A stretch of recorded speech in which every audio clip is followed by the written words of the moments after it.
Where exactly were you speaking, please? Winchester, which is in the county of Hampshire, and Hampshire is part of the South East constituency for the European Union elections, which I'm standing in. So I thought, as it's part of my constituency, I will go down and try and explain to these people who do not live nearby to a Muslim community something about Islam to them. You were actually speaking to a crowd about as standing as a candidate in an election in a riding in which you were one of the candidates. How many people would you say were listening to you? Well, in the beginning, let's face it, none of this lasted for very long, I'm afraid. I started off by saying to them that people of Winchester, I want to talk to you specifically about Islam, and I want to read something to you. And then I started reading it. We were immediately interrupted by this woman, who then immediately got on her phone, and we rightly assumed that she'd phoned the police. And within about 3 minutes, the police had arrived and taken my megaphone away from me and taken my transcript of Churchill's words, and said that I could no longer do that because my words were causing offence and distress to people who were listening. Did your audience or the police know at the time that you were quoting Churchill? Or did they know after? At what point did they know it was Churchill you were quoting? Did you start out by saying that this is Winston Churchill, or were you saving that for the end of the quote? Well, no, I was never actually going to mention it at all. If I hadn't been arrested, I would have mentioned it was Winston Churchill.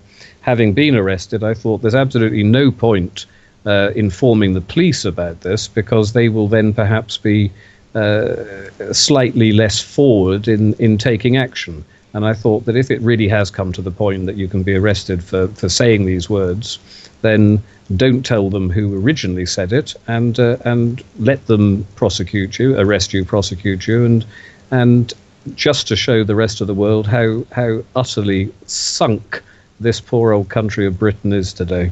Interesting, I agree with that.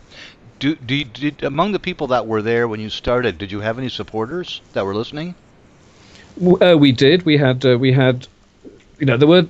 we got passers-by initially, and a small crowd formed, but this was literally all over within 3 minutes.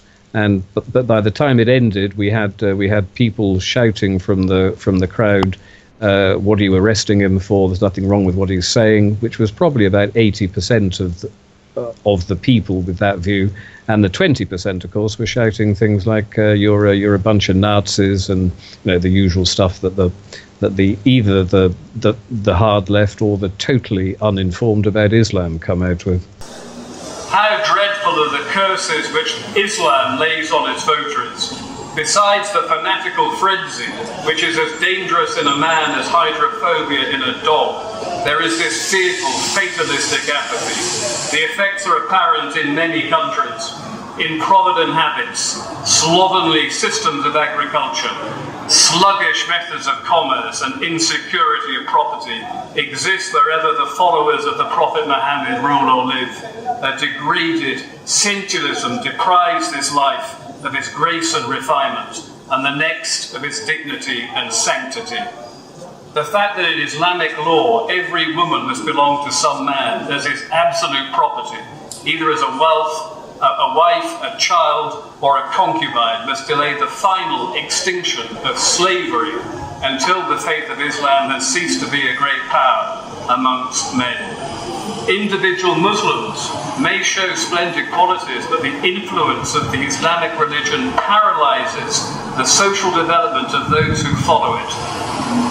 No stronger retrograde force exists in this world, and far from it being moribund, Islamism is a militant and proselytizing faith.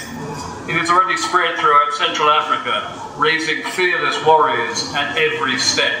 And were it not that Christianity is sheltered in the strong arms of science, the science against which Islam has vainly struggled, the civilization of modern Europe might fall, as fell the civilization of ancient Rome.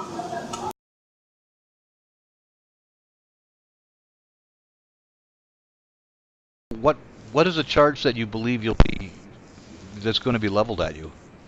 Well, in the beginning, they said to me that because my words were causing concern and distress, I should immediately cease. When I said that I wasn't going to do that, they said, if you don't cease, we will arrest you under something called a breach of the Section 27 dispersal notice.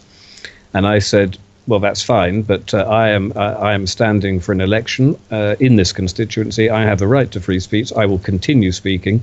I picked up the megaphone again. I think I got about 2 words out, and that was it. I was manhandled down the steps and then searched and chucked in the back of their police van.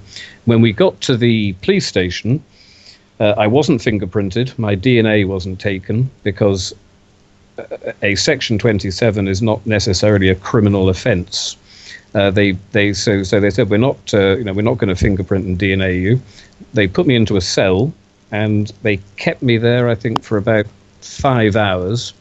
And then a policeman came in and said, we are dropping the original thing, which was this Section 27 breach.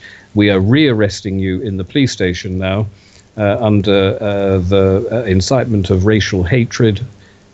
And they specifically, they are getting me with racially aggravated crime under Section 4 of the Public Order Act, which I've had a look at, and it's rather nasty. It says that you can go to jail for 2 years under that one. Major media in the UK, has there been any interest in this? Any requests for interviews by BBC or even the Daily Mail or anything? No, there has been absolutely nothing. I got a phone call earlier from the Southampton Echo, which also covers the Winchester area, and I didn't get a phone call. I got a message saying, can I phone the journalist, though?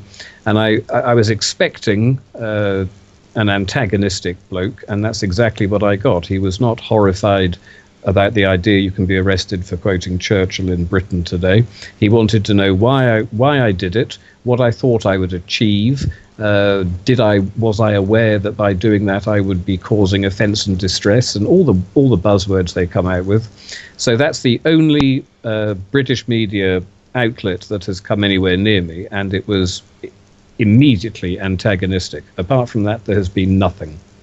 Would you say that the attitude of the police was that we're dealing with you, both in the police station and the initial arrest?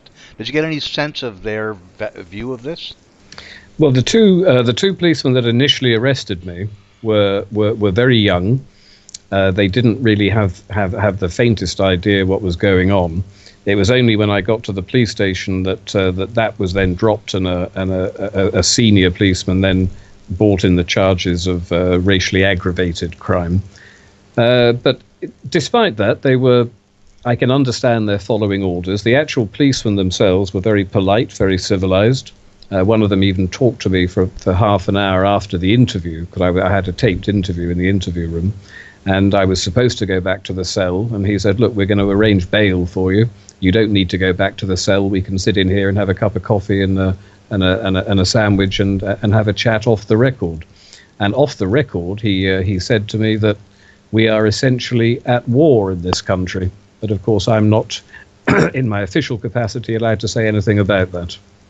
What would you like to see happen? Like, what do you expect to happen next? There's going to be a trial then? Like, you've been formally charged, or at least you're going to be formally charged. Do you know anything about when there might be a trial? Well, I've been bailed for 3 weeks. I'm due to go back to the police station on May the 24th, and I am assuming that in the interim period, what the investigating officer said to me at the time was, he will forward everything, including the obviously, because they don't have video of me doing it. They are just responding to a report from the crowd. They heard a few words that I said, but what they have said, they have taken a copy of the Churchill transcript, and they are sending that on to the Crown Prosecution Service, with the recommendation that I be prosecuted under this racially aggravated Section 4. So somewhere between now and May the 24th, if the Crown Prosecution Service says, yes, we're going to go ahead and prosecute him, then I'm assuming that when I go back to the police station on May the 24th, I will be arrested and held. So for the benefit of people that don't live in the UK, what level of court and meaning of court, the court system there is a little different than it is either in Canada or the States. This would be in front of a magistrate or a judge, or it's a criminal proceeding, right? It's a criminal proceeding, but criminal proceedings can be dealt with in magistrates' courts. But I would imagine, because clearly, if they are intending to prosecute, then we're obviously going to mount a proper defence. So it would probably go to a Crown Court hearing with a judge, which is similar to I'm sure you heard about the whole Tim Burton Takia trial recently. Very much so. And of course, Tim got off on that one, and the Crown Prosecution Service must have been aware that he was probably going to get off, but the Crown Prosecution Service was taken over by the cultural Marxist left a long time ago, 20 years ago now.